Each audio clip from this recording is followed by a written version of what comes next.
Welcome to another episode of Tech Sushi. Yeah. Hey, Xavier Carrington. I'm your multimedia specialist here in ITTD. And I'm Joshua Marsh, instructional designer with ITTD. Come on, Doc. Yeah. Doc. Oh, doctor. Yeah, sorry. Go. You know. There you go. This is the first episode we've done where I've had to add that in there. Man. So it's a little different. Hey, we're going to make sure we put a stamp on that. So congratulations to that. Thank you. Yeah.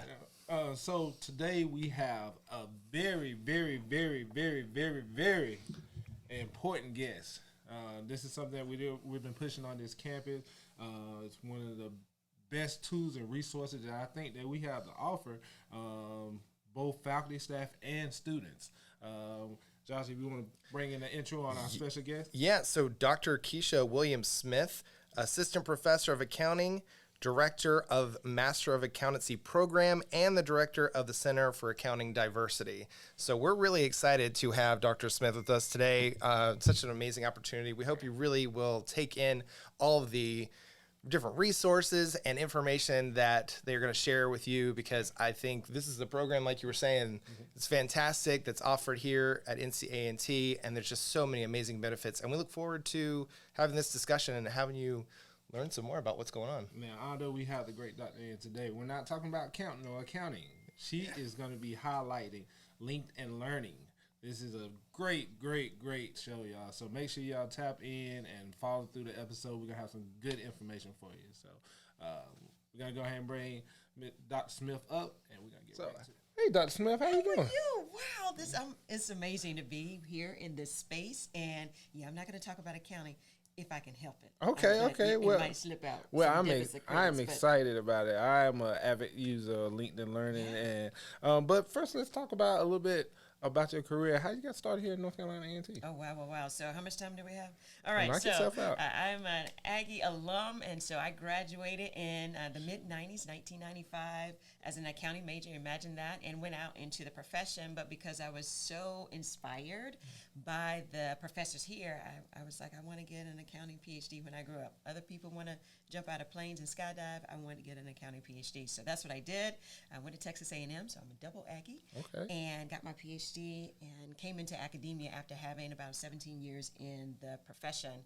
And then went to another school up in the mountains, shout out to the Hokies, and served there. And then when A&T got its Master of Accountancy program, had the opportunity to come back to my alma mater and really launched that program. And that's how I've gotten back here. And then also had an opportunity in the middle of the pandemic almost to launch the Center for Accounting Diversity. So a lot of things that I have been able to accomplish because I was able to come here first to start my academic journey. Oh, well, you're a great asset to the campus, and we appreciate you. So tell us a little bit, how did you get started with LinkedIn Learning? LinkedIn Learning, it's amazing that we're having this conversation because I am a lifelong learner, and so I'm always looking at different things and what can be utilized. And personally, I was just kind of dabbling around. Some of y'all might be a little bit vintage and remember Linda and some other things. Yep. And in our classes, and I'm going to go to account a little bit, we are really trying to push data analytics and technology, and all of these products are changing. How do we get these skills? Right. And so the first foray was at my former institution. We used Linda. Yeah, to help I'm familiar with folks Linda. I was up to speed. Linda saved me a couple of times in the classroom and as a student. Right. So Linda, and now the evolution to LinkedIn Learning. So that was really my introduction to really start learning new technologies by leveraging Linda, which we now know is LinkedIn Learning. Great. So you've talked about LinkedIn Learning. So what are some of the benefits of this program that you have found in your practice? Oh, wow. I mean, I think just the real-time access to current topics, and they're in manageable sizes. It's not overly long, but just the library, of course, it's just the content is amazing that you can use it professionally and personally.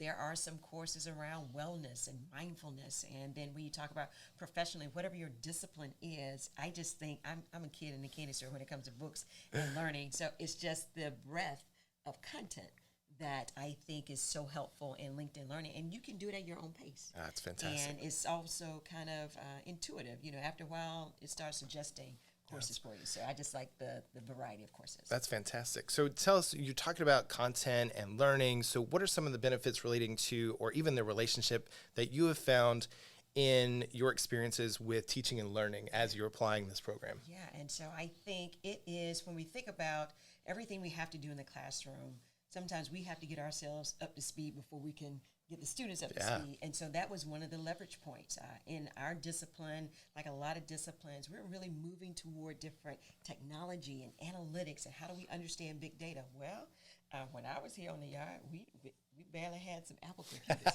We were still in Macintosh when it was really called Macintosh. And so to try to upskill, that's the benefit. So I think having something like LinkedIn Learning allows you to upskill very quickly. That's fantastic. On a topic, and then you can in turn share that with your students. That's wonderful. I love it. Thank you. All right, so I got another question for you.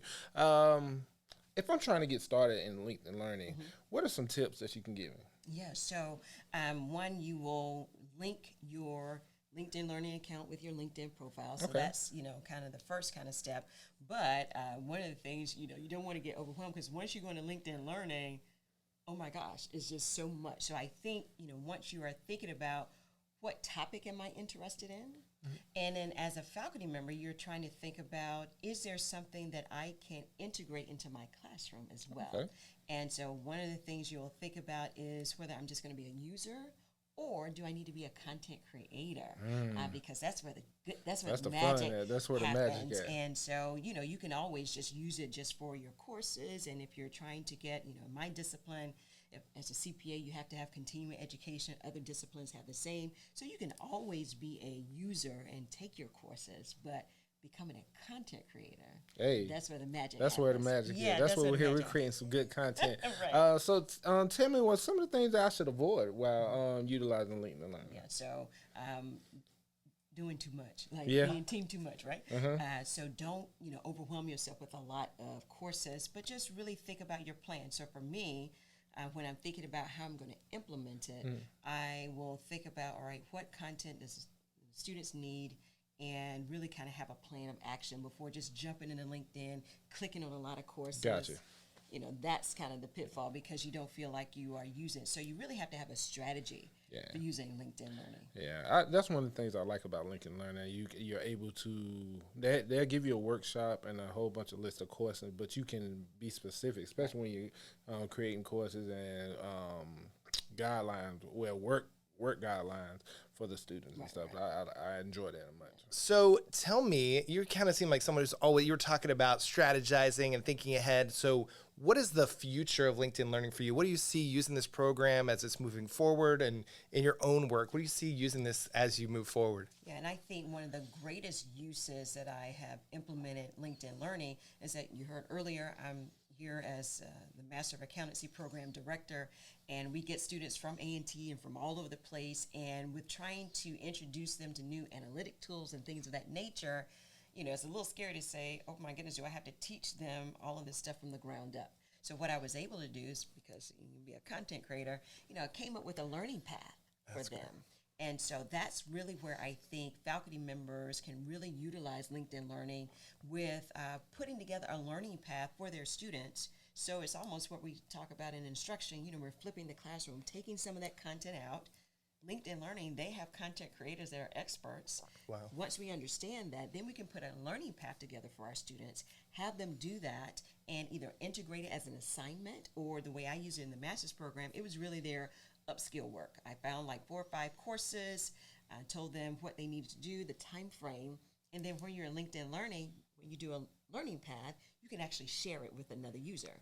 And so those are things that I think we can integrate some of this modular learning. Oh, that's great. Because this generation of students, they're just not going to be there and listen to us drone on and on. And so I think LinkedIn Learning provides some variety, and it provides a targeted way to get some new content in without the faculty member feeling like they have to build it from the ground up. That's wonderful. So I see a book in the future, like the future of modular learning. It's coming to you soon, right? That's fantastic. So what are some things that you're excited about right now? Can be related to LinkedIn Learning, which you're already really excited about, and it's wonderful. You've said so much great resources, shared some amazing information with people. What are some other things that you're just excited about as you're in your career here at NCA&T? Yeah, I think the thing that I'm most excited about is the launch of the Center for Accounting Diversity. That's awesome. And in the accounting profession, I said I wasn't going to talk about debits and credits, but y'all just indulge me. This is where you're going to go. But the accounting profession, like a lot of areas, has a lack of diversity. And so we are a land-grant institution that has a social justice flowing through our veins because of the ANT4. So we are well-suited. We are one of the early HBCU programs to graduate a number of African-American, the African-Americans that went on to get their CPA. So we were well suited to do that. And so the center is threefold. We have research, so focus on accounting diversity research, recruitment, trying to get more people to come in accounting. Hey, come on in.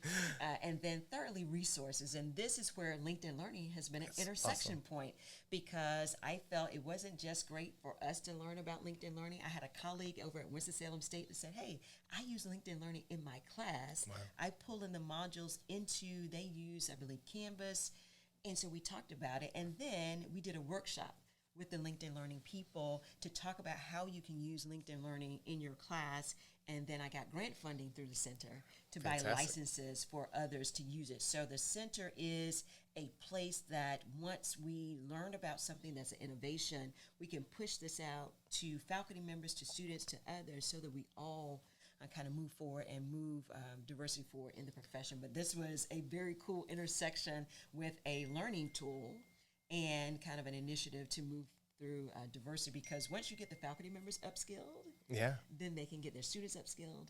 And this is for HBCU and MSI faculty members. So once they get their students ready, those students will be more well-suited to go into the profession and, move us forward to being a more diverse and inclusive profession. So it's awesome. That's my commercial. That's great. And I would imagine there's probably going to be people out there who are watching this who are going to have questions and would like to connect with you.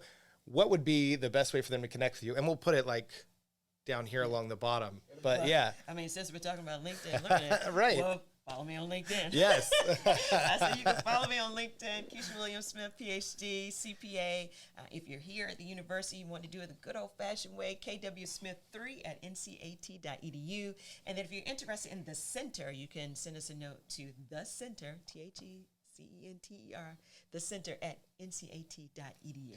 Wow, I can't thank you enough for the wonderful information. Thank you for being here, and hopefully we will get more people using LinkedIn Learning as we're promoting across campus. Such a pleasure to have Dr. Smith here. Thank you. Thank you. It's been a blast. See you guys next time. Bye. Stay up there, Josh. Thank you, everybody, for tuning in for another episode of Tech Sushi.